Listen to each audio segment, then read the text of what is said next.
Okay, so everyone so far that I've graded for their quiz last week did really good. I didn't get to finish grading because the computer wasn't booting up this morning. But the few that I have graded, everyone did amazing. So good job on that.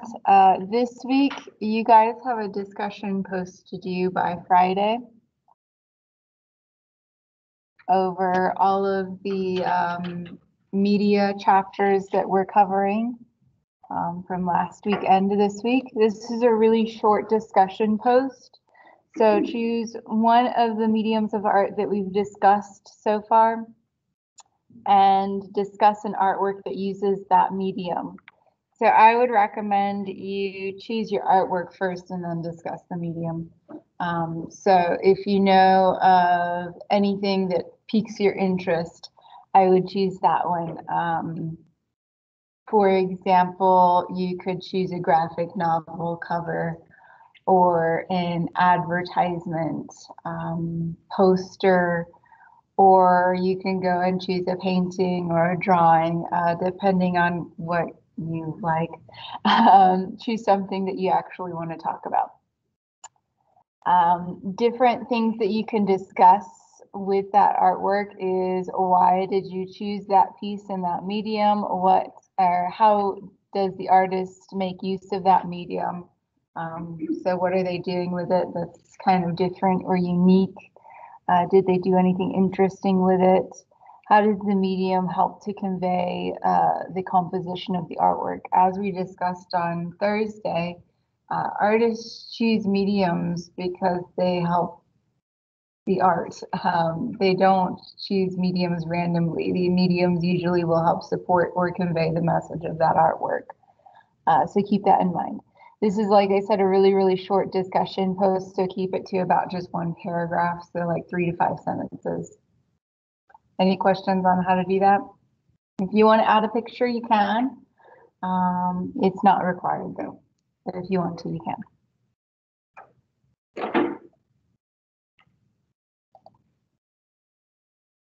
And once again, that is due on Friday. The other assignment that you guys should be working on is your gallery review. Remember, that's due on February 5th at midnight, which sounds like it's far off, but it's not super far off, so keep that in mind.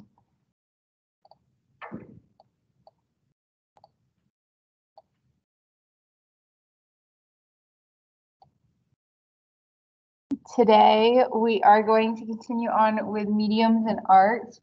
On Thursday, we discussed the most basic medium, which is drawing. Does anyone remember any of the tools that are used with drawing? Like the ink. Ink, What's another one? Charcoal, And what's a super, super simple one? Pencil, okay. And there's a few others too. Same deal with painting. There are different kinds of paints, and we're going to be discussing each of those. But something that all of these different kinds of paints have in common is they have some sort of a pigment, binder, and vehicle.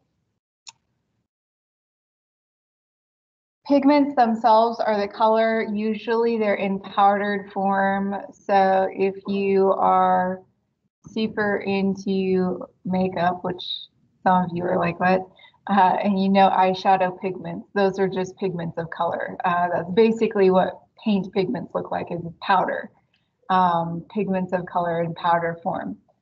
So that's something that's common with all of the paints, is usually they use that powdered pigment. And then to create the paint itself and make it not a powder, you would add a binder. The binders are going to change depending on what kind of paint we're talking about. And then, of course, the vehicle is what you're using to move the pigment and binder into the canvas or support. The first image we're going to look at is by Lita Albuquerque, and that's her wind painting, and that just illustrates the powdered format that pigments are, because in order to create part of this painting, she just blew pigment onto it.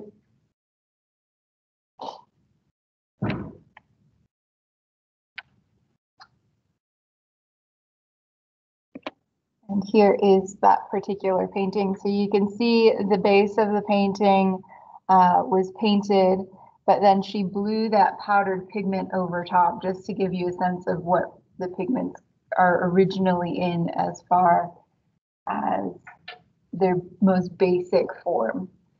In the olden days, artists had to create their own paints in their studios, meaning they had to mix it all together and grind all of the ingredients together. Today, artists just go to the store and they buy it because it was in the late 1800s that prepackaged paints began to come about. And of course, it's advanced quite a bit since then. Okay, so obviously pigments are what provide the color for the paintings. Pigments or the colors need to resist fading over time. That's become a lot better over the years. Pigments are a lot more durable than they used to be, thanks to the technology and the different chemicals that we use to create them. They're a lot more stable. We're going to be talking about today different painting techniques, some of which are very much not stable, which is why we don't use them anymore today. Because the paint faded, it disintegrated, and it just didn't stand up over time. And of course, if you're making an artwork that's supposed to be a great masterpiece, you want it to be around for a long time. Binders are the glue that holds the pigment together. Binders are, like I said, different depending on what type of paint you're using. For example, in watercolor paints, it's gum arabic. In oil paint, it's linseed oil. That's where oil paint gets their name. For tempera paint, it's egg yolks. For encaustic paint, it's beeswax. So it changes depending on which type of painting method you're using. But the one thing that all of those binders have in common is it's the sticky portion that holds everything together.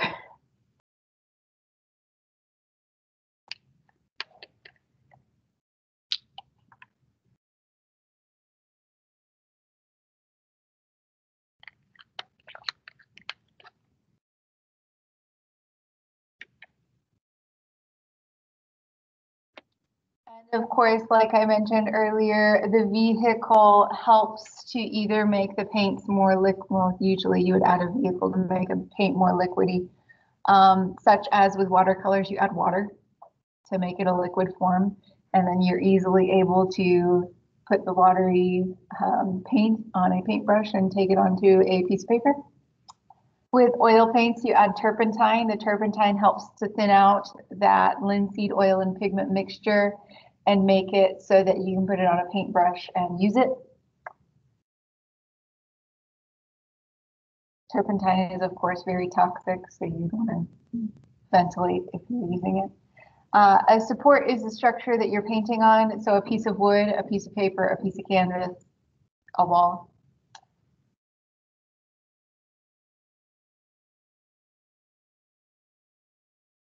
How many of you guys in here have painted a wall before? Just four of us. Okay, so when you're painting a wall, do you prime your wall?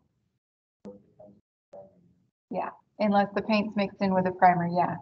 The reason being is so that your surface is even colored and that makes the paint color a little bit brighter. Same thing with painting. You would want to prime your support before you paint on it. If you're using wood or canvas, those are very porous materials. So if you paint directly on wood, it's just going to soak up that paint. And it's not going to be as bright a pigment then. So you'd want to prime that wood before you paint on it so the pigments are brighter. Same thing with a canvas. Canvas soaks things in. So if you don't prime your canvas, then your colors are just going to blur out and make a bit of a mess. So we'll look at an artist later on this semester called Helen Frankenthaler, who purposefully did not prime her canvases, and what it did is it soaked in and it spread out throughout the canvas fabric. We will start off talking today about watercolors. Watercolor is the one paint that you do not have to prime. The only one that you don't have to prime your support.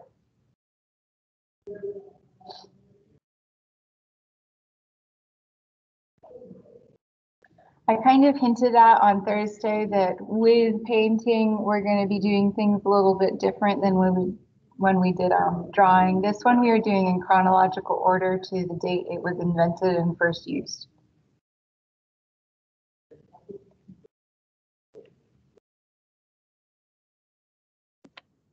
Starting with, like I said, watercolor. So with watercolor, your mixture help keep things organized for you.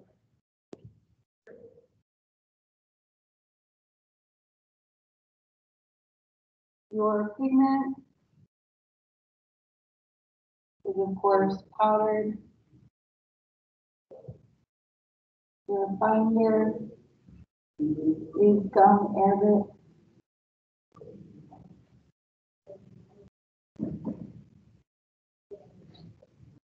And your vehicle is water.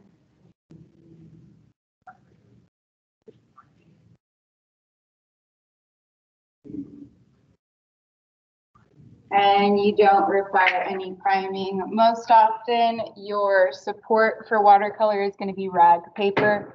I mentioned last week that with watercolor, you would use paper with a bit of a thick, coarse texture to it. That's rag paper. It's thicker than drawing paper because it has to hold that water in it. So if it's super thin, the water is just going to end up tearing a hole in your support, which would suck. So it is a bit thicker to hold that source. And of course, like I said, it has a coarser grain to it than a drawing paper would. Watercolor is a bit different from the other kinds of paints that we're going to be talking about because with watercolor, you use something called a staining technique, meaning you're applying thin layers of wash to build up to the color that you're wanting to use. Of course, if you add more, here's another question. How many of you guys have used watercolors before? Little Crayola things, little tins of like hard chips of color, and you just add water to it and you can use it. That's exactly what we're talking about.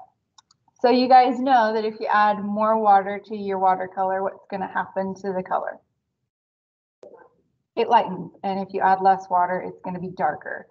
And then, of course, you apply it onto the paper. That's called a wash or a staining technique.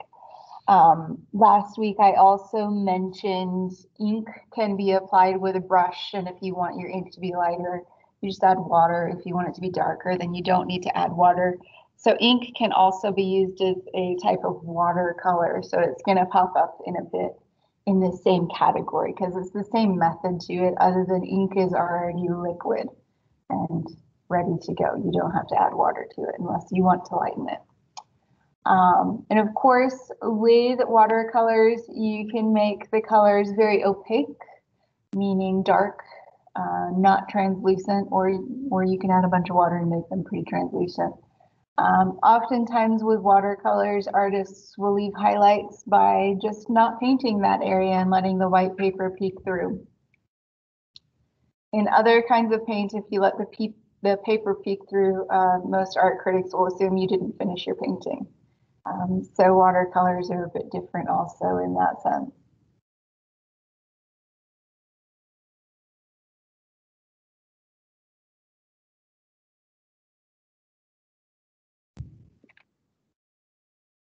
So of course, watercolors are very fluid, very portable, easy to do outdoor impressions and landscapes with, and also very cheap and easy to obtain. Almost everyone in here has used watercolors before. I can't say that probably about other paints. What we're going to do now is look at some different examples of watercolors. So we're going to look at John Singer Sargent's watercolor painting. Singer Sargent, very famous for his landscape paintings, but didn't usually do them in watercolors. Usually the watercolors were a preliminary thing. And then he would go back to the studio and paint in oil paints for his grand style paintings. Watercolors, obviously, you're probably not going to be doing a gigantic canvas with them. That would take a long time. So we're talking about very, very small paintings. So like I said with Singer Sargent, oftentimes he would go take his watercolors out because they're pretty easy to carry, and do preliminary paintings and then take those back to do his really grand, large oil canvas paintings.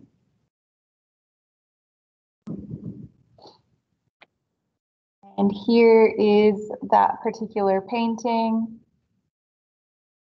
So the darker areas, obviously less water.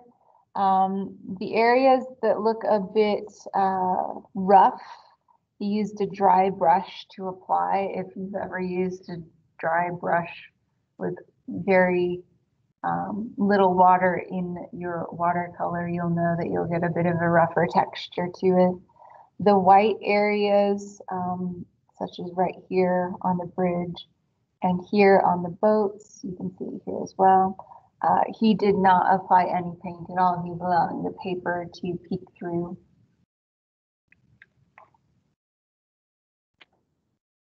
Also something that we mentioned on Thursday, gouache. Gouache was the thing that I said was kind of like whiteout, just liquid whiteout, and you can add more water to it to make it thinner or thicker. It's a very opaque white watercolor the pigment of it is made with chalk powder, which is why it's white.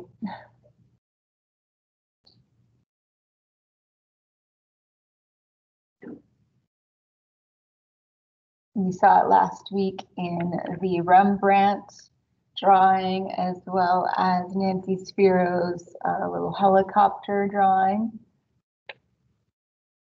Very commonly used in book illustrations from the Middle Ages to get white in the colored pages. The Middle Ages were an interesting era in which they would always illustrate the stories. So for example, you'd have your left-hand page of your book would have a big drawing on it, and then the right-hand page would have the actual story.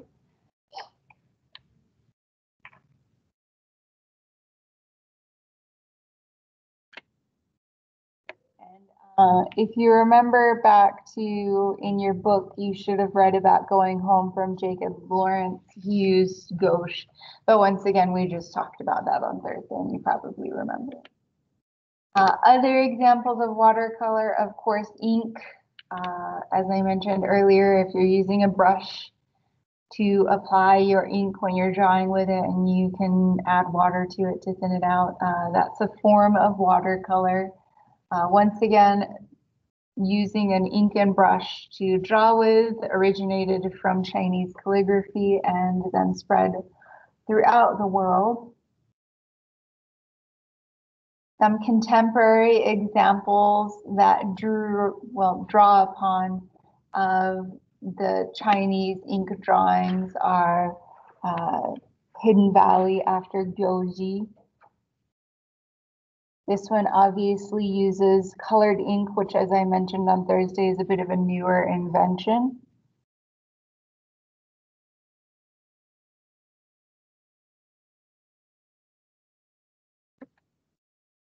And that takes us from watercolor into frescoes. There's two kinds of frescoes. You're going to probably want to know this with it.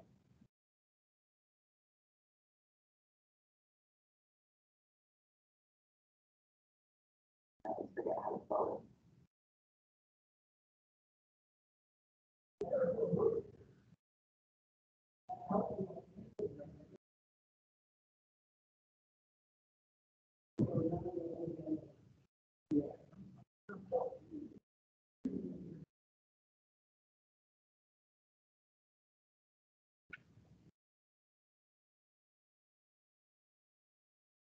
Okay, so there's two kinds, like I said, there's a blend fresco, which is called a wet fresco or the true fresco.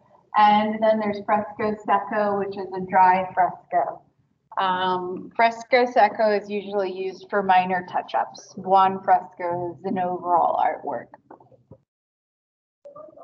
But frescoes in general use a bit of a different support.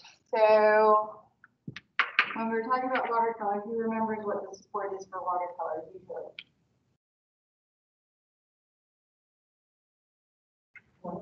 Canvas, wall, wood, what is it? Paper. For frescoes, the support is a wall.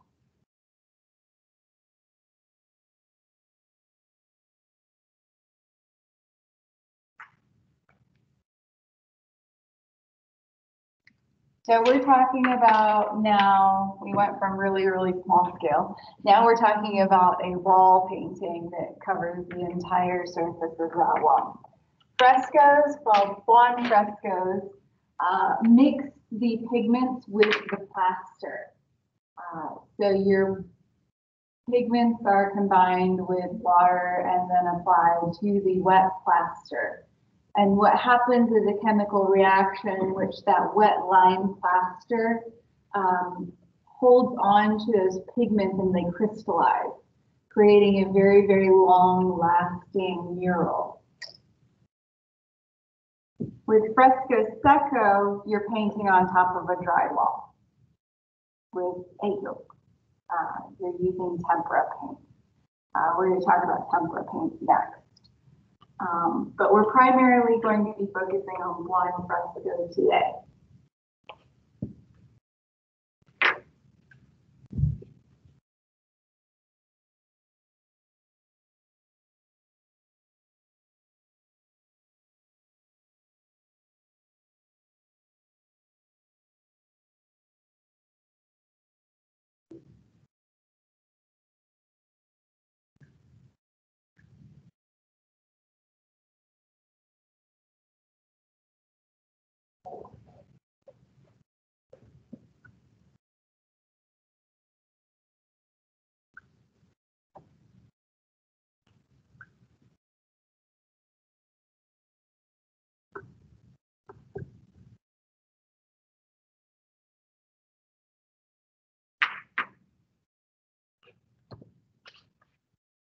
So as I said, buon frescoes are the primary kind of fresco that we talk about. The true fresco seccos are mostly for minor touch-ups.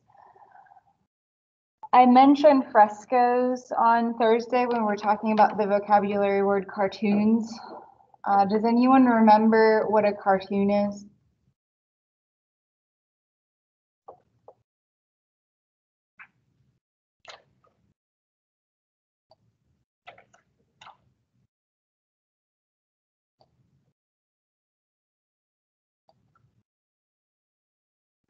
Anyone remember what a cartoon is? No one? Very good. Yeah, so a cartoon is a full-size drawing that you would do so that you don't make mistakes on things like frescoes. So as you can see, because when I was explaining earlier, I said that when you are doing a buon fresco, your paint crystallizes in that plaster and then dries. So it's mixed into the plaster. So if you mess up with a buon fresco, you have to jackhammer the plaster off the wall.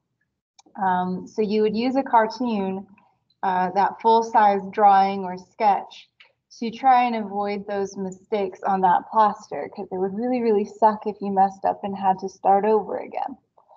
Plaster tends to dry fairly quickly, so you would work in small portions, which is another reason why on Thursday I said usually your cartoons you would cordon off into sections, sections that you could do that day.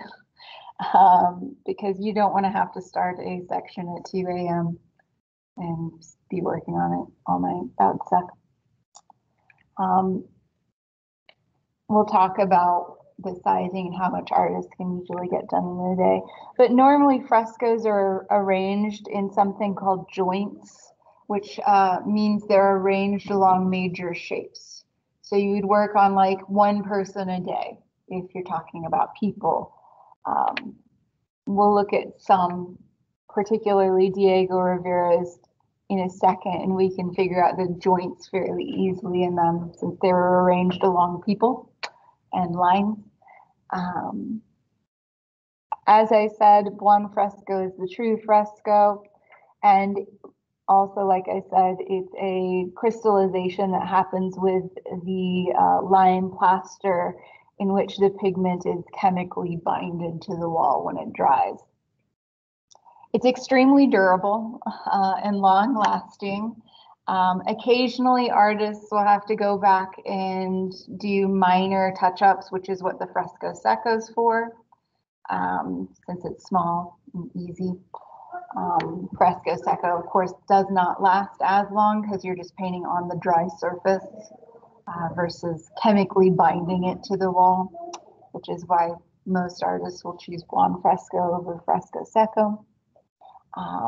Very suited for dry climates because the plaster will dry faster versus in humid climates.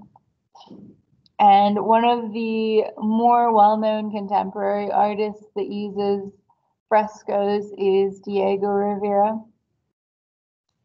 And here is a portion of his Detroit industry.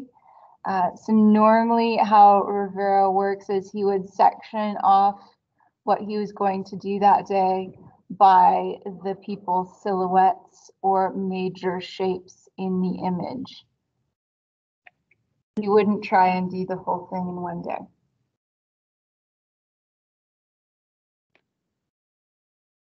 Like I said, no changes can be made after it's applied. Most of the time, artists will work for 12 to 14 hours a day on frescoes, and they'll get about 2 yards done per day. And frescoes are most commonly used for large wall murals.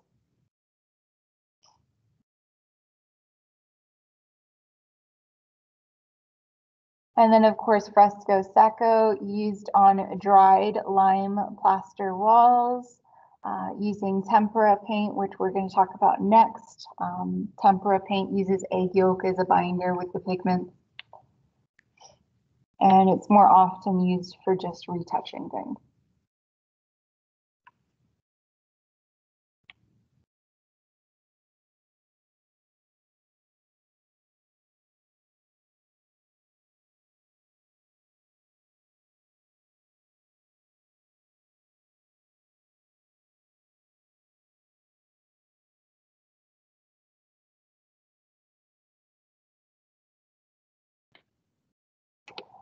Fresco is extremely popular during the Renaissance era, which is why I mentioned that Diego Rivera is a bit of a contemporary example. Most people don't use frescoes anymore, but they were extremely popular during the Renaissance, used for Michelangelo's Sistine Chapel, Da Vinci's Last Supper, as well as many, many others. Da Vinci didn't do fresco secco or buonfresco in order to create his Last Supper. He tried to invent a new thing and it did not work out because it started deteriorating before he even finished it. So it's constantly under restoration. Yeah, science. And of course, like it says here, with Rivera, it had a revival in the 1920s. If you go to Ellen Noel Art Museum, they have a very, very large fresco that was originally in the Odessa post office called Stampede. In the 1920s and 1930s, there was a resurgence of frescoes, particularly in the US during the Great Depression, because it was a way for artists to get work. We'll talk more about how that happened when we're going over some of those Great Depression artists later on.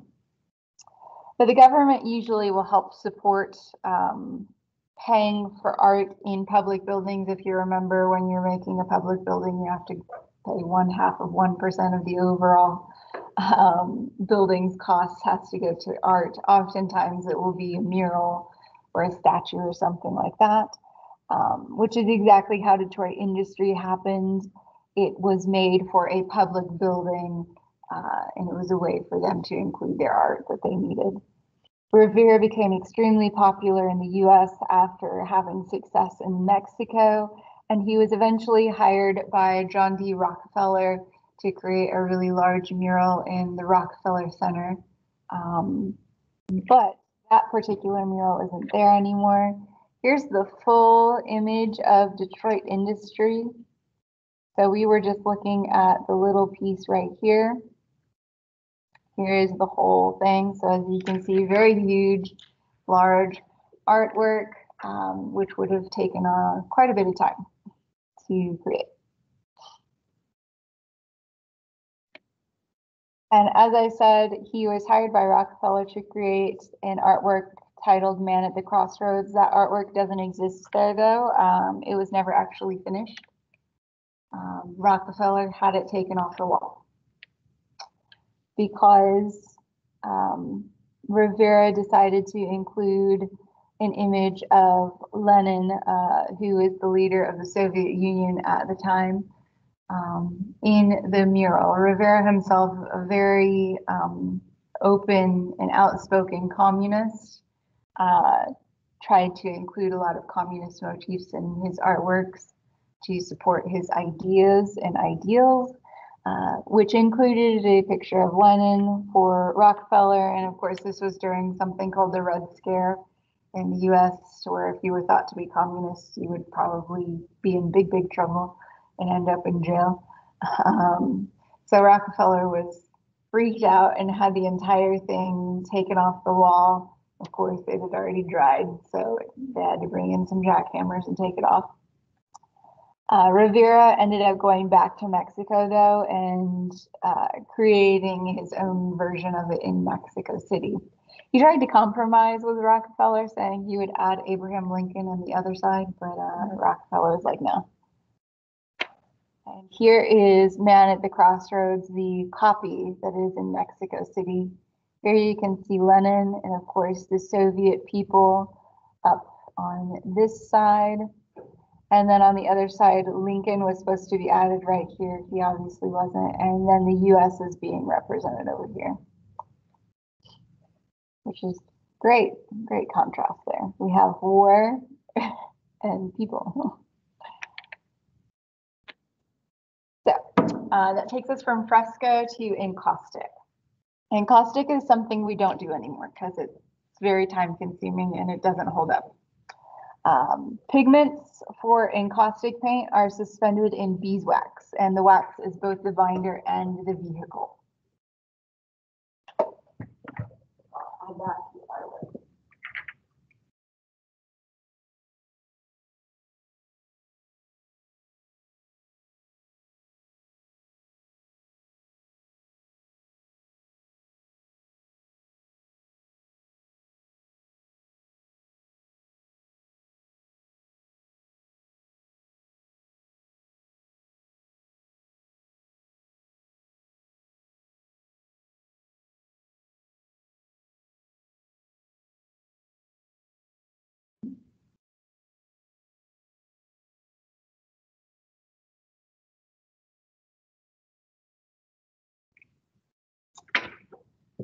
So more often than not, encaustic paint is painted on wood. So your support would be wood. And like it says, you use hot beeswax. If you melt beeswax enough or get it hot enough, it turns liquidy. If you let it not be hot anymore, it'll harden. So what you would do is you'd get your powdered pigment and your beeswax, and you would melt your beeswax to a liquidy consistency, add your powdered pigment, mix it up.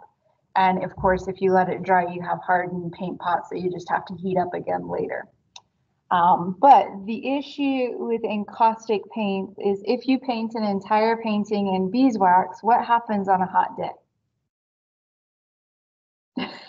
Your painting's gonna melt.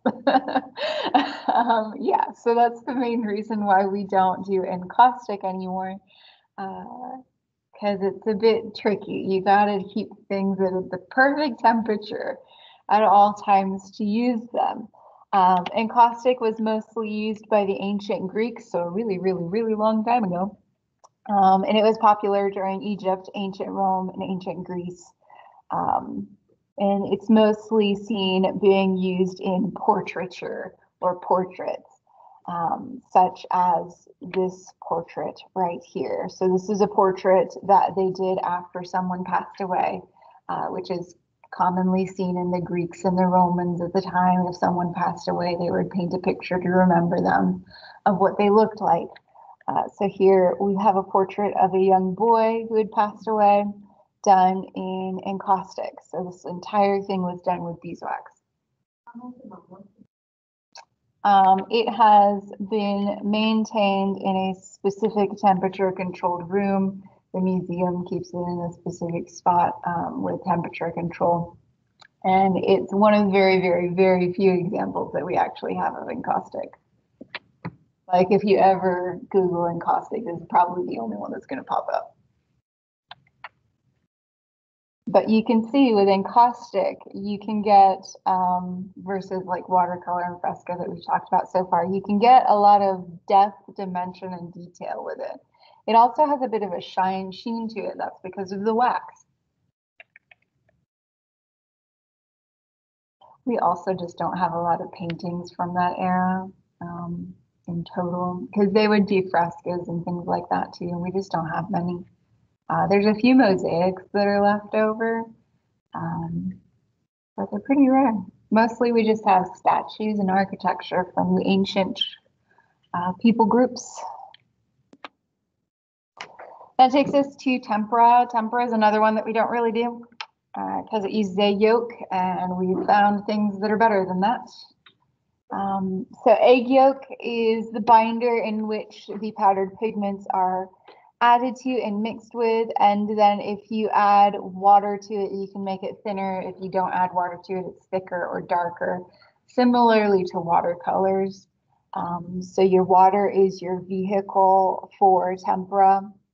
It's very, very matte, especially in comparison to encaustic that we just talked about. It's very quick to dry. You have to do it in thin washes, also like watercolor, in order to build up the pigments.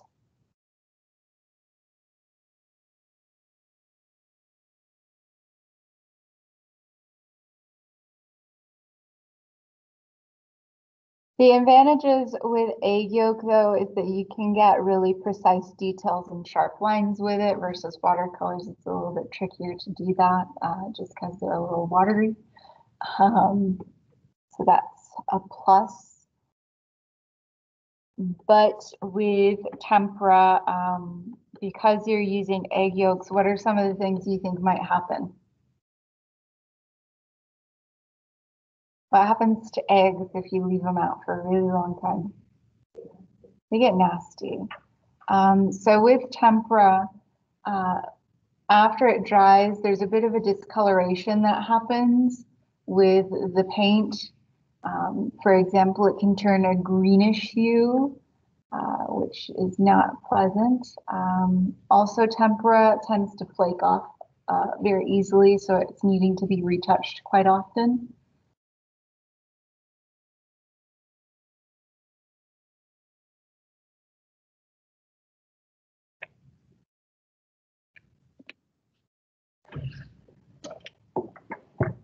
It's not very flexible to use either. You can't really rework it once it's dried, it's done. We're going to talk about oil paint next. Oil paint is something that if you make a mistake, it's pretty slow at drying, so you can usually rework it. Tempera is quick to dry, so it's a little hard to fix things once they're done.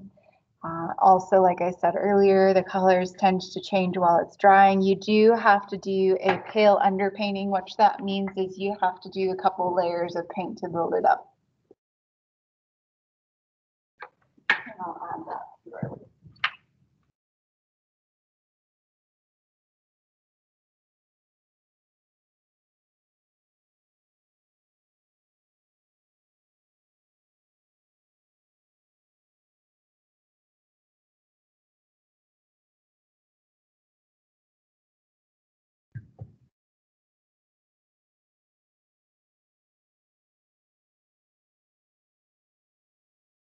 Your support for tempera can be quite a few different things, really, as long as you prime it beforehand. So usually it would be canvas or wood.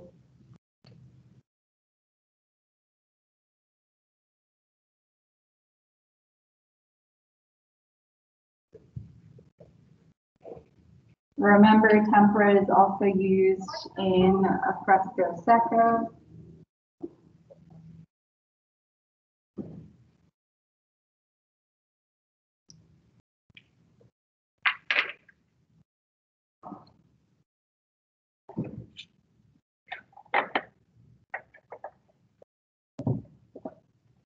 So our example of tempera is from Botticelli.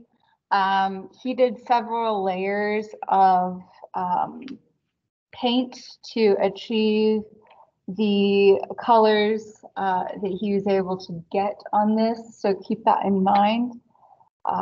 This would not just be a one and done. This takes several coats of paint in order to get that.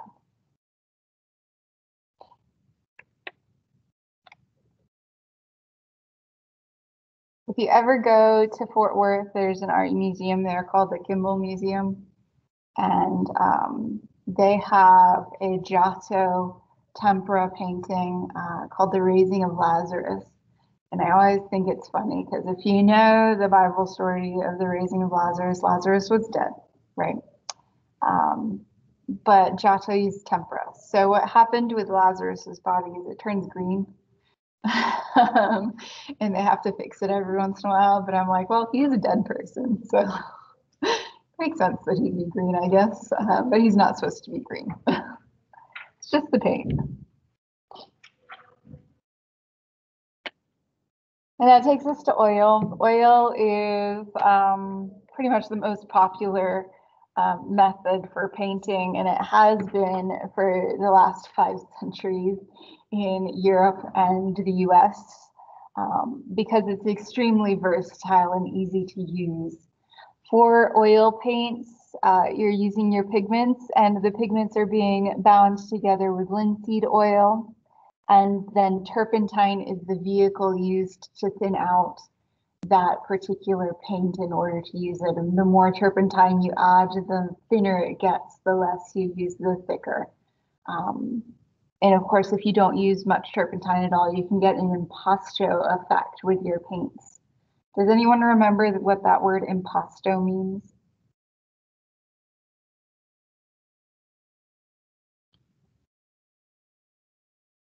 Something to do with texture.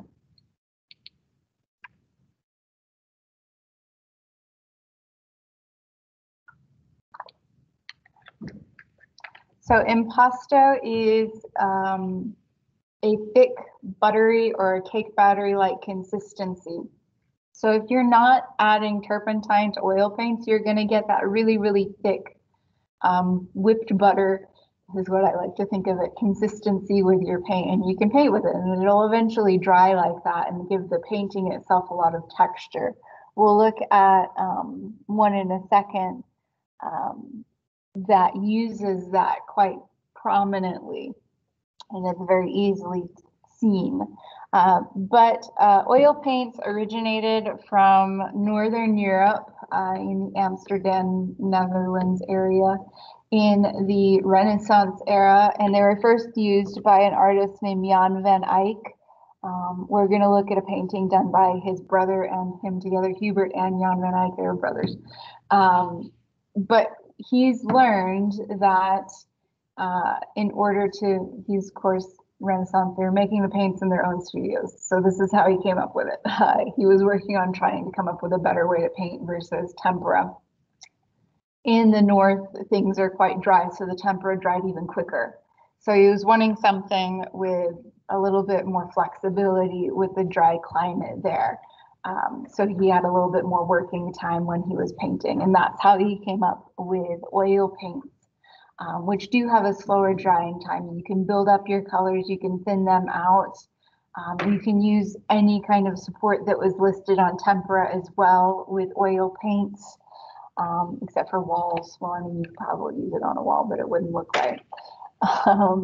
But you could also get really, really impressive details and textures that hadn't been able to artists for them to capture things like furs and metals in two-dimensional format until the use of oil paint. Of course, if you are painting, well, with oil paint and all the others that we've talked about, except for watercolor, you would prime your wall first, or your canvas, or your support. They would prime their support with gesso. The one we're going to look at is a wooden panel support primed with gesso. And then gesso is a really white paint color, by the way. And then when they're done painting, they will seal the paint with a clear glaze or a transparent glaze in order for that paint to not deteriorate over time. As I said, you can get a lot of fine details with oil paints that artists were not able to achieve before. So you can see the details of the fabrics and the linens. You can tell the textures that things are supposed to be. You can tell that this is supposed to be metal. This is probably velvet. You can tell the difference between the tile floor and the columns. They weren't able to capture that with tempera. So it was a bit groundbreaking in the world of art for the invention of oil paints to take place. Oil paints didn't gain traction in the Italian Renaissance for quite a long period of time. In Italy, it was a bit more humid, so they were okay using tempera. It didn't dry as quickly for them, so they would keep up using tempera for quite a while. Of course, advantages, you can get a lot of transparency and translucence depending on how much turpentine you add, or it can be extremely opaque and dark if you add less turpentine. It has that slow drying time. It's easy to fix things if you mess up. You can layer paint on top of paint. So I mentioned before the Mona Lisa has an underpainting, and the thing that's under the Mona Lisa is actually a man. The Mona Lisa is an oil painting. So Da Vinci was able to change his mind with his painting with oil paints, which is something you wouldn't be able to do with tempera because it's too thin.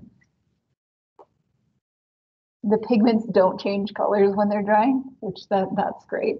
And it allows you to use canvas as a support very easily. In fact, oil paints love to be painted onto canvas. And the reason why that's a big deal is canvases can be folded up and taken with you very easily versus wood. Wood's a little bulky. So oftentimes artists, in order to transport things, will use canvas as a preferred support because it's a little bit more portable. Canvas doesn't work out so well in humid areas though.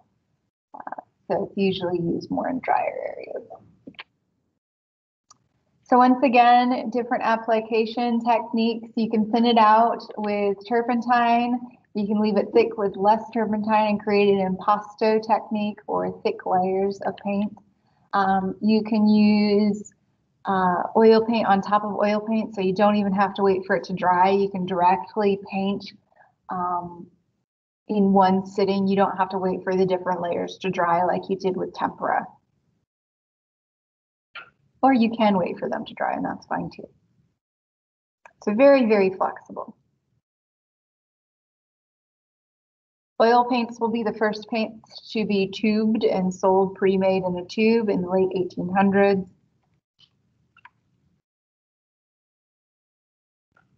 And they're still extremely popular today. The one downside with oil paints is that you have to use turpentine, and turpentine is very, very toxic. So I wouldn't inhale it too much. Not without a mask on, or lots of windows, something. It smells horrendous too. So our example of oil paint does use impasto techniques, and that's Thomas Woodall. So you can see here the impasto technique that he used. So you can see the different layers and textures that are happening in this painting, and this is entitled Rembrandt's Indulgence with Van Gogh's Dilemma. Van Gogh, obviously known as a great impasto technique artist, Rembrandt known for his realistic details. So here we have a very realistic picture surrounded by groups of paint.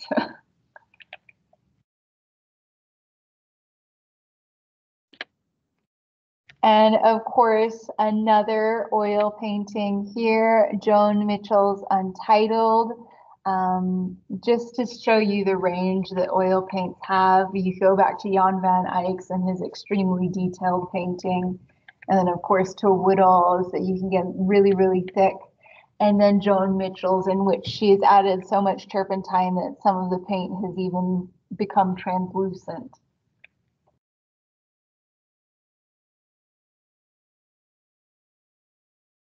That takes us to acrylic paints. Acrylic paints are rather new.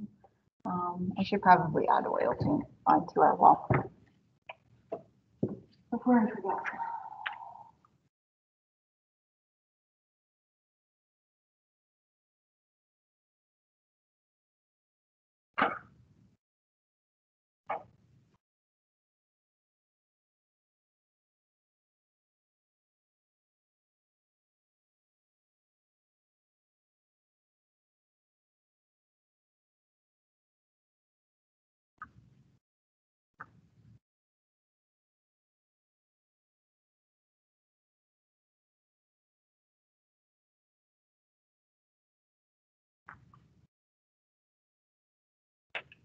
So as I said, acrylic paints are rather new because the binder is an acrylic polymer or a synthetic fiber, i.e. like plastic. Plastic is the binder. And the vehicle is water. It's not toxic.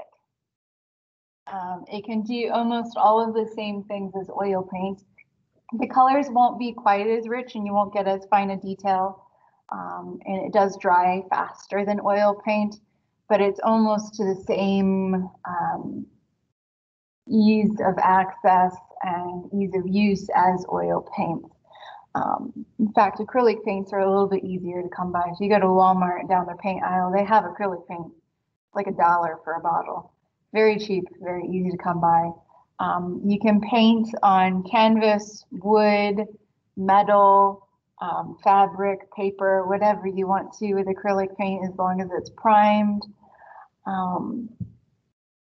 It is very permanent, I know, so long story, well not really, it's a long time ago though.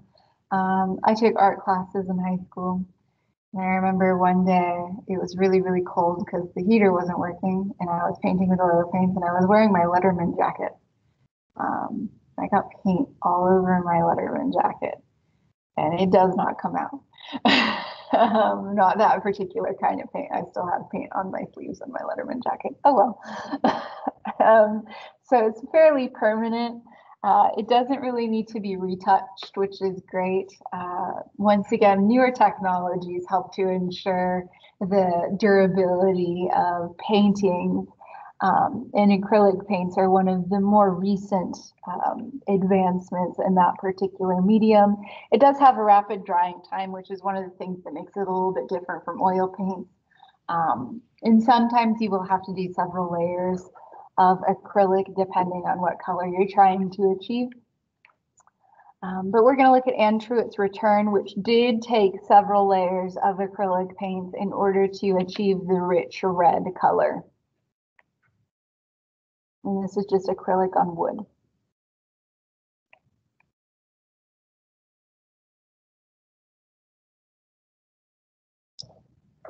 To our next one. We only have one more after this one.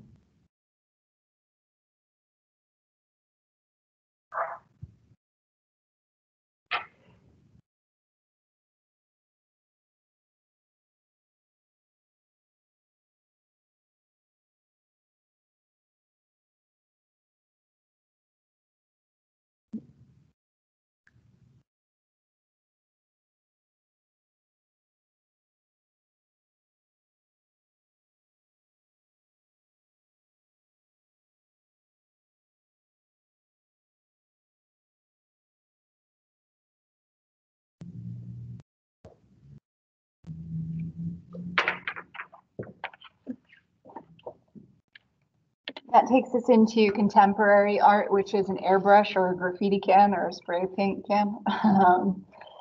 Very, very contemporary, most often used and seen in graffiti art.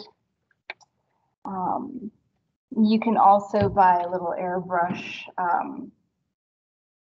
You know, it hooks up to the paint and you can use a sprayer to get a little bit more out of your paint can. And of course, when you're using a sprayer, you get really fine mists with your paint. Those mists can be built up into thick, opaque layers of paint, or you can leave them in a fine mist format, making them very translucent. Depending on the kind of sprayer nozzle you're using, you can get a lot of control or not much control at all.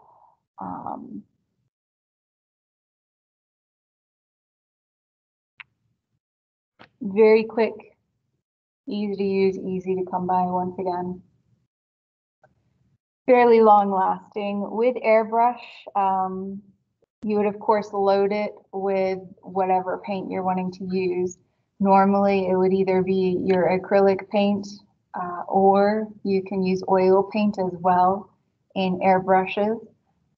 So just depending on which one you're working with. Oh, for acrylics, I forgot to mention, if you're thinking of like a more widely known usage, wall paint is an acrylic paint.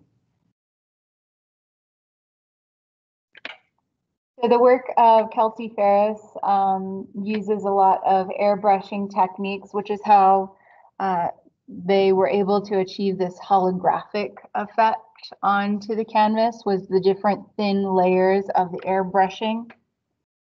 And of course, underneath it, Ferris hand painted the bottom parts and then used spray paint on top to help build it up. Other examples of spray paint or airbrush, once again, graffiti art, that's, I think, something we're more common or more widely used to seeing with airbrush techniques. And we will be talking about quite a few graffiti artists in this class later on. But as for today, are there any questions about paints? Did you guys know there were that many kinds of paints? Yeah, there's a lot of different kinds of paints. Like I said, some of them we don't use anymore because they're just not practical. And then others are a lot more popular. Today, we mostly use acrylic or oil paint. The others, well, watercolor as well is quite popular. So the others have kind of fallen out of trends over time because they're not durable or not easy to use. Tomorrow, we are going to begin printmaking. It's probably the most complex medium out of all of them, just because there's a lot of steps with them. But I think that you'll be okay with that. And then after that, we'll go into photography, and movies is where we will end this week. So after tomorrow, it's pretty easy week. Photography is really easy. Movies are really simple. Once again, you guys have your discussion posts that you need to be working on. You can choose any artwork that you want to, that interests you. You can even choose a movie if that is something that is of interest to you. So keep that in mind, since we are covering movies this week. That is chapter 10, and the discussion post is over 6 through 10. So if you're wanting that, you might want to wait for Thursday. But if you're wanting to do something over drawing or painting, go right ahead. You're ready to do it, and you can get that one done. Of course, I have office hours today from 11 to noon and virtual office hours 4 to 5 if you need help with something, or if you want to go over a gallery report or topics or anything like that, feel free to reach out to me. Other than that, you guys have a wonderful rest of your day. I will see you all tomorrow.